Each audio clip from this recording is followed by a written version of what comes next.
દૈનિક બાઇબલના વાંચનો. તારીખ 20 મે 2026, પાસખાના 7મા અઠવાડિયાનો બુધવાર. આજે માતા ધર્મસભા સિયોનના સંત બેનાર્દિતનો તહેવાર ઉજવે છે. પહેલું વાંચન પ્રેષિતોના ચરિત્રોમાંથી અને શુભ સંદેશનું વાંચન સંત યોહાન કૃત ગ્રંથમાંથી. પહેલું વાંચન પ્રેષિતોના ચરિત્રોમાંથી અધ્યાય 20 કડી 28-38. તમારે પોતાને વિશે અને પવિત્ર આત્માએ તમને જે ટોળાના રખેવાળ નિમ્યા છે તે આખાને વિશે સાવધ રહેજો. ઈશ્વરે પોતાના પુત્રના બલિદાનથી ખરીદેલા ધર્મસંઘનું તમારે પાલન કરવાનું છે. હું જાણું છું કે મારા ગયા પછી તમારી વચ્ચે વિકરાળ વરુઓ દાખલ થશે અને ટોળા ઉપર દયા નહીં રાખે, અને તમારા પોતાનામાંથી પણ એવા માણસો પાકશે જેઓ સત્યને મારી મચડીને શિષ્યોને પોતાની પાછળ ઘસડવાનો પ્રયત્ન કરશે. એટલે જાગ્રત રહેજો. યાદ રાખજો કે 3 વર્ષ સુધી તમારામાંના એકને રાતને દહાડો અશ્રુભરી આંખે શિખામણ આપવામાં મેં કસર રાખી નથી. અને હવે હું તમને પ્રભુને અને તેના કૃપા સંદેશને આશ્રય સોંપી દઉં છું. તે તમારું ઘડતર કરવાને અને ઈશ્વરે પાવન કરેલાઓને મળનાર વારસો તમને આપવાને સમર્થ છે. મેં કોઈના સોના રૂપા કે વસ્ત્રોની લાલસા સેવી નથી. તમે પોતે જાણો છો કે મારી પોતાની તેમજ મારા સાથીઓની જરૂરિયાતો અમારા હાથે જ પૂરી પાડી છે.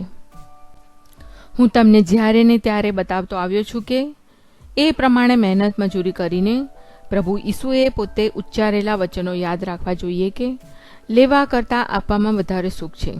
આટલું કહીને તેણે ઘૂંટડીએ પડી તે બધાની સાથે પ્રાર્થના કરી. તેઓ બધા ગડગડા થઈ ગયા અને પાઉલને ભેટી પડીને ચુંબન કરવા લાગ્યા. તેમને સૌથી વધુ દુઃખ તો એથી થયું કે તેણે એમ કહ્યું કે હવે તમે મારું મોઢું જોવા પામવાના નથી. પછી તેઓ તેને વહાણ સુધી વડાવવા ગયા. આ પ્રભુની વાણી છે, તે આપણો આધાર છે. શુભ સંદેશનું વાંચન સંત યોહાન કૃત ગ્રંથમાંથી અધ્યાય 17 કડી 11-19. હું હવે જગતમાં રહેવાનો નથી, પણ તેઓ જગતમાં રહેવાના છે. હું તો તારી પાસે આવું છું.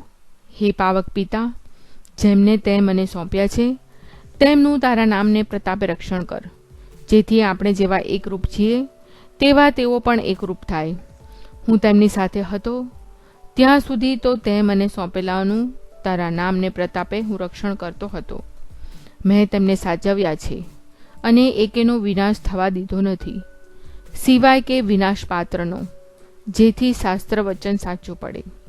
પણ હવે હું તારી પાસે આવું છું અને આ જગત છોડ્યા પહેલાં આ વચનો ઉચ્ચારું છું, જેથી એ લોકો મારો આનંદ પૂર્ણપણે પોતાના અંતરમાં અનુભવી શકે.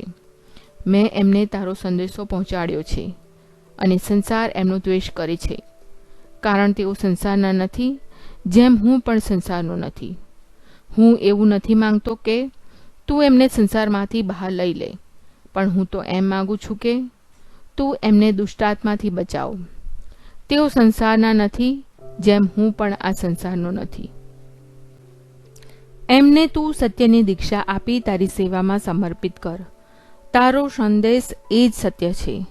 તે જેમ મને જગતમાં મોકલ્યો હતો તેમ મેં એમને જગતમાં મોકલ્યા છે, અને એમને ખાતર હું મારું જીવન સમર્પણ કરું છું, જેથી તેઓ પણ સત્યની દીક્ષા પામી તારી સેવામાં સમર્પિત થાય. આ પ્રભુની વાણી છે, તે આપણો આધાર છે. પ્રાર્થના. ઓ મારા પ્રભુ ઈસુ, હું મારા પાપો માટે પસ્તાવો કરું છું. મારા પાપો માફ કરો. મારા હૃદયમાં આવો. હું તમને મારા પ્રભુ અને તારણહાર બનાવીશ. આમેન. પ્રભુ તમને સુખી રાખો અને તમારી સંભાળ રાખો. પ્રભુની તમારા ઉપર કૃપા દ્રષ્ટિ અને મહેરબાની હો. પ્રભુની તમારા ઉપર પ્રસન્નતા હો અને તે તમને શાંતિ બક્ષો.